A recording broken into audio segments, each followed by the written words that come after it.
बिस्मिल्लाहिर्रहमानिर्रहीम अल्लाहुम्मा सल्ली अला मुहम्मदिन व अला आलि मुहम्मदिन व बारिक वसल्लम। आज मेरे लिए बड़ी खुशी का दिन है।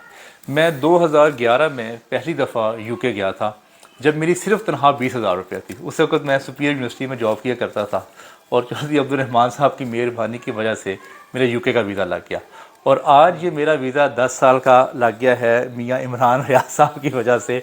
और ये मेरा वीज़ा 10 साल का जो लग गया है।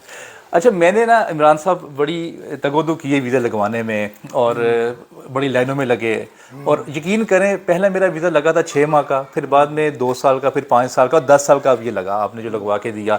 अच्छा, जितना मैं नर्वस फर्स्ट टाइम पे था आज भी इतना ही नर्वस था कि पता नहीं कैंसिल ना हो जाए वीज़ा, क्योंकि वो ऐसी खबरें मिल रही थी कि लोग कहते थे कि मैं कोई 50 मैंने चक्कर लगाए हैं लेकिन वो उन्होंने इस वजह से रिफ्यूज़ कर दिया वीज़ा कि आपके मुल्क के हालात ठीक नहीं है, हमें ऐसा महसूस होगा कि आपने वापस नहीं आना।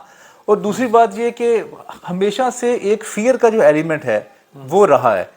मैं आप लोगों को बताता चलूँ कि मियाँ इमरान रियाज साहब ने कासिम अली शाह साहब का भी यूके का वीज़ा लगाया जिसमें मैं उनके साथ गया। प्रोफेसर डॉक्टर जुबैद इकबाल साहब का वीज़ा भी लगाया, मैं उनके साथ भी विज़िट करके आया हूँ। और ख़ुद भी अभी आप पुर्तगाल गए थे शाह साहब के साथ और चौधरी औरंगज़ेब साहब के साथ।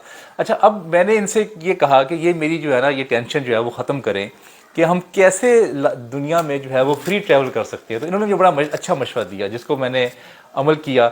इन्होंने इंट्रोड्यूस करवाया, जब ये पुर्तगाल गए इन्होंने इंट्रोड्यूस करवाया वहाँ पे D2 और D7 वीज़ा जो कि फ्रीलांसर्स के लिए है और यूट्यूबर्स के लिए जो अपवर्क पे जो काम करते हैं, जो बिजनेस में जो काम करते हैं। तो थोड़ी सी मुझे उसकी डिटेल बताएं, क्योंकि मेरे बहुत सारे ऐसे मीडिया के दोस्त हैं जो आपने कहा था कि तकरीबन 1000 या 1500 जो डॉलर्स पर मंथ कमा रहे हैं उनको पुर्तगाल जो है वो रेजिडेंशियल वीज़ा दे रहा है, उसके बारे में थोड़ा बताइएगा। तो उसमें ऐसा है कि 2 टाइप ऑफ कैटेगरीज हैं, एक है D2 एक D7। D2 उन लोगों के लिए जो बिजनेस वगैरह करते हैं, ठीक है, और जो बिजनेस वगैरह पाकिस्तान में कर रहे हैं और वो बिजनेस जाके अपना एक्सटेंड करना चाह रहे हैं पुर्तगाल में।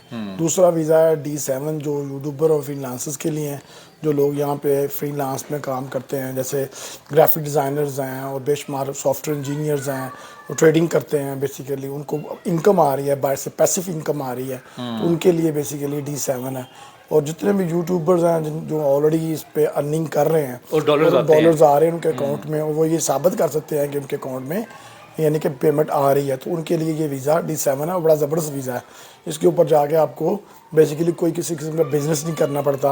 आप जस्ट जाके वहाँ पे अपना चैनल बनाएं, अपनी एक्टिविटी जो आप पाकिस्तान में कर रहे हैं वहाँ अकाउंट खुलवाएं और वहाँ जाके ये सेम वीज़ा जो अच्छा, है ये प्रीमियर लॉ कॉलेज माशाल्लाह आपने बड़ा खूबसूरत बनाया। तो ये जो लॉयर्स हैं इनके लिए भी कोई ऑप्शन है? जी बिल्कुल, ज़ाहिर बात है। लॉयर्स हैं ये बेसिकली अपने वहाँ जाकर लॉ की प्रैक्टिस कर सकते हैं, लॉ के अपने इसी डिमेंशन में जैसे उनको यहाँ पे काम करते हैं वहाँ पे वो ये सर्विसेज दे सकते हैं। अब 2 बातें बस आखिरी बता दें कि इसमें जो टाइम ड्यूरेशन है, आज अगर कोई आपको कहता है कि पुर्तगाल के लिए D2 या D7 वीज़ा अप्लाई कर दें, कितना टाइम लगेगा? ये तकरीबन 3 से 4 महीने का ये प्रोसेस है। ठीक है। और ये बेसिकली इमिग्रेशन जो है वो कंप्लीट हो जाती है इसमें। और इसमें एक्सपेंस जो है वो तकरीबन 10,000 यूरो के करीब तकरीबन। तकरीबन। जी, और ये पूरी फैमिली का होगा? जी पूरी फैमिली का, पूरी फैमिली जा सकती है। मियाँ साहब ने मेरा तो ये अप्लाई कर दिया है, क्योंकि मैं अब चाहता हूँ कि मियाँ साहब इस टेंशन से, पूरे स्ट्रेस से बाहर आए और आप जहाँ दिल करें ट्रैवल कर सकें। और स्पेशली ये सबसे बड़ा जो मुश्किल है पाकिस्तान में, आप देखें ना जो अमेरिका की एम्बेसी है वो 1.5 साल बाद की अपॉइंटमेंट मिल रही है। जो कनाडा है उसका विजिट वीज़ा अप्लाई करें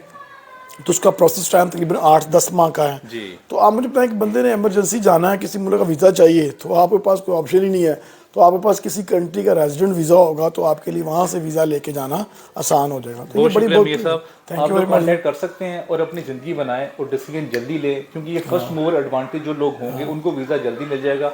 ये D2 और D7 ये वीज़ा कभी भी बंद हो सकता है, क्योंकि बहुत ज़्यादा रश आ गया। क्योंकि पुर्तगाल या यूरोप ऐसे करते हैं जब रश ज़्यादा पड़ जाता है तो वो उस कैटेगरी को बंद कर देते हैं। मैं भी चाहता हूँ कि मेरी तरह आप भी free travel in the world करें। Thank you very much. Thank you very much.